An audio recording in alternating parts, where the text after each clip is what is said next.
Good morning student. आज हम class 8 का पार्ट 11 हमारा छत्तीसगढ़ पढ़ेंगे, जिनके कवि श्री लखनलाल गुप्ता जी हैं। जैसा कि हमारे पाठ का नाम है हमारा छत्तीसगढ़, आप सभी जान गए होंगे कि इस पाठ में हम छत्तीसगढ़ के बारे में पढ़ेंगे। इस कविता में कवि ने छत्तीसगढ़ की प्राकृतिक सुषमा एवं उसके वैभव का बड़ा ही सुंदर वर्णन किया है। तो आइए पहले हम कविता पढ़ते हैं। उच्च गिरि कानन से संयुक्त भव्य भारत का अनुपम अंश, जहाँ था करता शासन सुभग वीर गर्वित घोड़ों का वंश। गिरि अर्थात पर्वत, कानन अर्थात जंगल, भव्य माने विशाल, सुभग माने सुंदर, गर्वित माने गौरवशाली। गोड़ एक आदिवासी जनजाति है।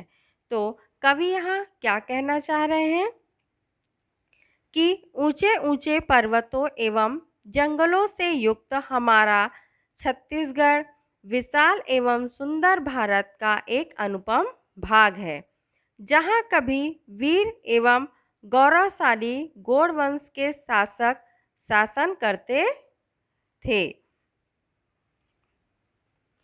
नर्मदा महानदी शिवनाथ आदि सरिताएं पूत ललाम प्रवाहित होती कलकल नाद हमारा छत्तीसगढ़ अभिराम। यहाँ पर नदियों के नाम दिए गए हैं। छत्तीसगढ़ की धरती पर महानदी शिवनाथ, नर्मदा आदि सुंदर नदियाँ कलकल का नाद, नाद माने आवाज करती हुई प्रवाहित होती हैं अर्थात बहती है। हमारा छत्तीसगढ़ अभिराम, अभिराम माने सुंदर। सचमुच हमारा छत्तीसगढ़ बड़ा ही सुंदर है। रत्नपुर करता गौरव प्रगट, सुयस गाता प्राचीन मलार, नित्य उन्नति अवनति का दृश्य देखता दल्हा खड़ा उदार। यहाँ कवि क्या कह रहे हैं कि छत्तीसगढ़ का रत्नपुर, जिसे हम सब रतनपुर के नाम से जानते हैं, छत्तीसगढ़ का रतनपुर नगर यहाँ के प्राचीन गौरव को प्रकट कर रहा है। इसी तरह प्राचीन ऐतिहासिक नगरी मल्हार यहाँ के सुंदर यश का गान कर रही है।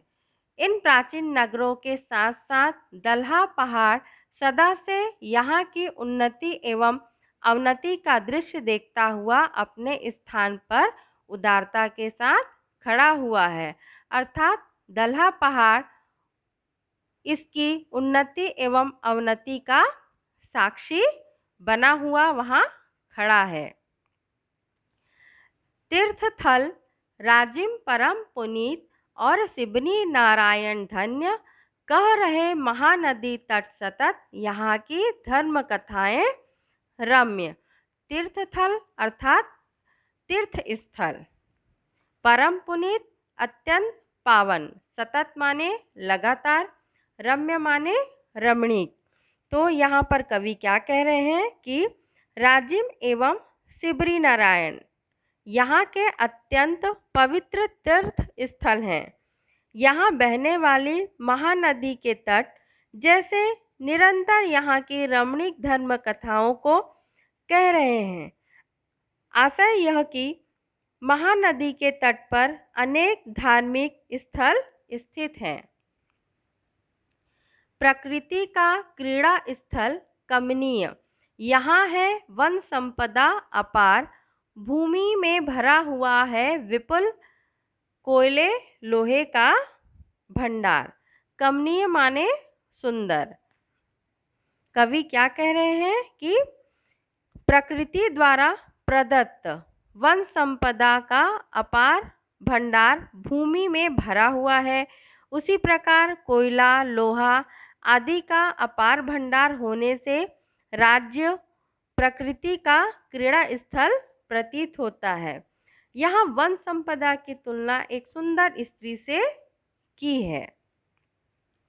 यहाँ का है सुंदर साहित्य, हुए हैं बड़े बड़े विद्वान, कीर्ति है जिनकी व्याप्त विशेष आज भी पाते सम्मान। कवि कहते हैं छत्तीसगढ़ राज्य का इतिहास काफ़ी प्राचीन एवं सुंदर है। यहाँ बड़े बड़े विद्वान हुए हैं जिनका यश आज भी प्रकृति विशेष में व्याप्त है, जिनके कारण से जन समुदायों के बीच ये विद्वान विशेष सम्मान को प्राप्त करते हैं।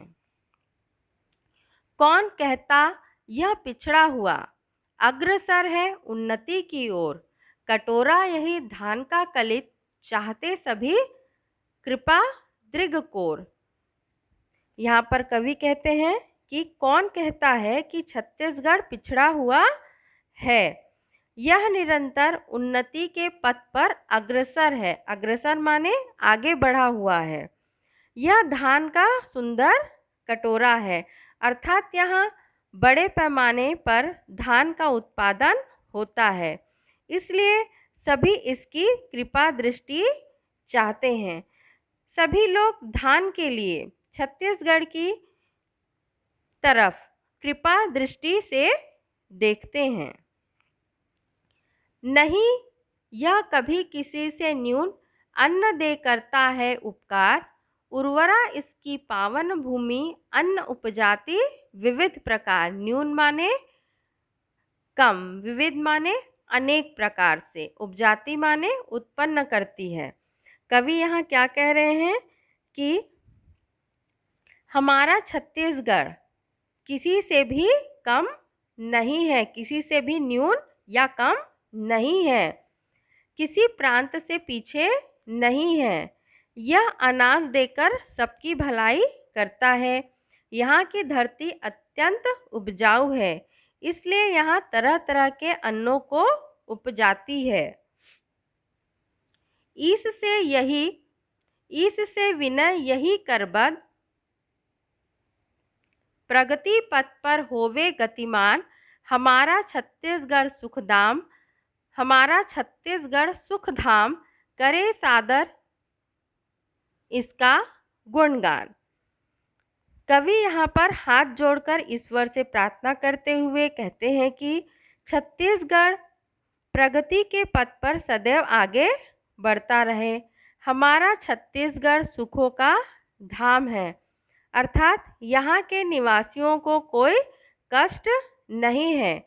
आओ इसका आदरपूर्वक गुणगान करें।